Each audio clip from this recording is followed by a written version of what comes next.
dinideny ni Chis Escudero na umano'y may kinalaman ang Malacanang sa pagpapalit ng liderato ng Senado.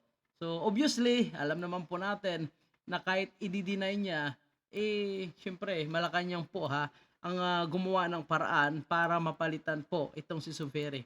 Una, ilang bisis na po siya inattempt na papalitan. At ang matunog na pangalan na papalit sa kanya, itong si Jinggoy Estrada po na talagang pumapil sa pagdinig sa Senado para kontrahin itong si GM at pinakontempt pa nga itong si Morales dahil sa umano'y kasinungalingan. Pero hindi sila nagtagumpay dahil hindi nila nabayaran itong si Morales at tuluyang nabulgar ang katotohanan. Kaya galit na galit po ngayon ang taong bayan o yung ating mga kababayan sa ginawang napakabayas na pagdinig sa Senado. At para sa akin, ito po yung kanilang reward. Sila ngayon ang bagong namumuno diyan sa Senado. Hawak na ba sila sa leeg? Sana wag naman po, ang kababayan po natin. Dahil unang-una, ang mandato nila ay para sa taong bayan, hindi sa presidente, hindi sa mga sinumang politiko. Nakapuan nila nakaupo sa pwesto. Malacanang sa nangyari ngayong araw, may kumausap ba sa grupo ninyo? Sa akin, wala. Sa katunayan, ayoko magsalita, pero siguro pa sa ibang bagay, pero sa bagay na ito, wala. Hindi ako ang kinausap. So hindi siya ang kinausap. So ibig sabihin, may grupong kinausap para tanggalin itong si Suvere. Ganun lang po. I'm sorry?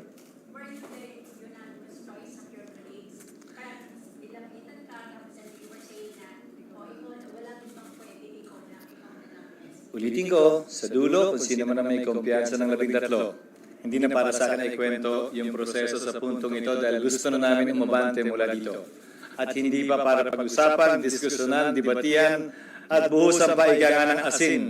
Anumang sugat na nilikha nito, na ako'y humihingi ng paumanin sa anumang sugat na maaari na ilikha nito o may nasaktan kaugnay nito. Kaya ayoko magkomentaryo kaugnay sa bagay na yan.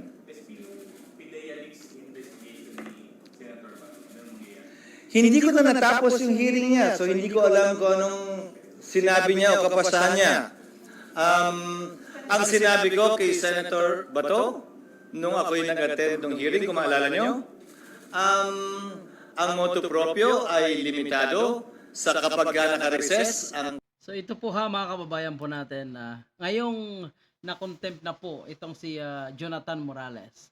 At mukhang yun na nga po yung nangyaring last na nga po na pagdinig sa Senado patungkol sa PDLX ay mukhang umiiwas na po siya na pag-uusapan. So hindi niya na po masyadong isinentro at hindi na siya nagbibigay ng kanyang talagang komento. So ang gusto niya lang dito i-point out kung paano nagkakaroon ng mga motu proprio sa bawat committee po. Kagaya nito sa committee ni Senator Bato.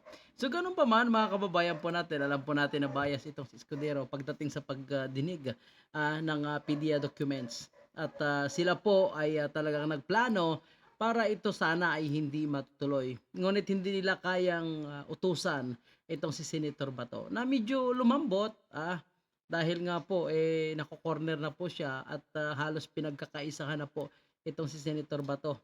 Iilan na lang po talaga ang pumapabor sa kanya na magkaroon ng pagdinig sa Senado. Palagay ko nga kahit pa yung mga ibang PDP na mga senador, mukhang hindi rin pumabor na magkaroon ng pagdinig sa Senado dito sa PDEA documents. Pero malinaw lang po mga kababayan po natin na nakita natin at nalaman natin ang katotohanan patungkol sa PDEA documents. Kasi kahit anong ginagawa nilang paninira, character assassination, nilabas pa yung mga kaso ni GM, kinasuhan pa itong si GM or si Jonathan Morales, ay nanindigan po ito mga kababayan. Hindi lang po natin talaga nagustuhan, mukhang binigyan pa ng VIP treatment itong Indiano na maraming kaso nga po mga kababayan at nagdrama pa na umano inatake sa puso. Ikita naman po natin nakabatrobe na pampaligo at mukhang nasa hotel pa ito mga kababayan. So ang sabi ni Jinggoy pwede daw magsalita, doon pa lang makita natin na talagang binigyan ng pabor kasi pinayagan magsalita via online. Hindi ko alam kung anong posisyon ni Senator Bato, pero kung may mag-question, madali namang solusyonan yon. Maghahain lamang siya ng resolusyon. At tulad ng ibang resolusyon na wala namang kapigilan yon. Dahil nga, kung babalik tanawan ninyo, tingnan nyo yung rules ng Senado, inimbento ang motu proprio. Dati ang may motu proprio lamang, yun ang rason kung bakit inamyendahan yon. Pero by tradition and practice din, matapos mag-hearing, habang recess nung nag-resume ay Kasi sir, di ba, pag kinontempt yun, i-detain dito kayo pa rin yung pipirma Senate President sa... Actually, sa tagal ko sa Senado kasi hindi ko pa naranasan may makontempt. So, isa siguro sa mga bagay yan, tulad ng sinabi ko kanina kay Senate President Roviri, hihingin ko ang gabay niya. Gayon din, naturuan ako dahil mas marami siyang alam kaugnay sa pwestong ito. Hindi ko masasagot dahil hindi ko pa alam ang bagay na yan. Dahil hindi ko pa nagawa yan sa tagal ko sa Kongreso. At hindi ako nagkaroon ng pagkakataon din na alamin kung may pirma nga ba o wala yung bagay na yan, ang pag-contempt. Pansamantala. Pansamantala, oh. Bukas ko palang makikita yung mga kailangan kong pirmahan na nakabingbing mga papeles. Paumanin kung hindi ko pa kayang sagutin. So medyo iwas din itong si Escudero sa mga katanungan mga kababayan po natin. Kasi ayaw niya na mapusoy po siya sa mga katanungan ng media. Unang-una, mukhang nag-aalangan siya sa pagkontempo ni Jingo Estrada dito kay Jonathan Morales. Dahil mismo, alam ni Chis Escudero na tama po itong si Jonathan Morales sa kanyang mga sinasabi at nagiging consistent ito. Siyempre, bilang isang politiko, kailangan nila panigan kung sino ang kanilang kaalyado at walang iba kundi itong si Presidente Bongbong Marcos Jr., mga kababayan po natin. So, umaasa naman tayo na gumawa po sila ng kanilang sariling decision. Ako, totoo lang mga kababayan, okay naman sa akin itong si Chis Escudero dahil wala naman itong nababalitaan na may korupsyon dyan sa Senado. So, matalino.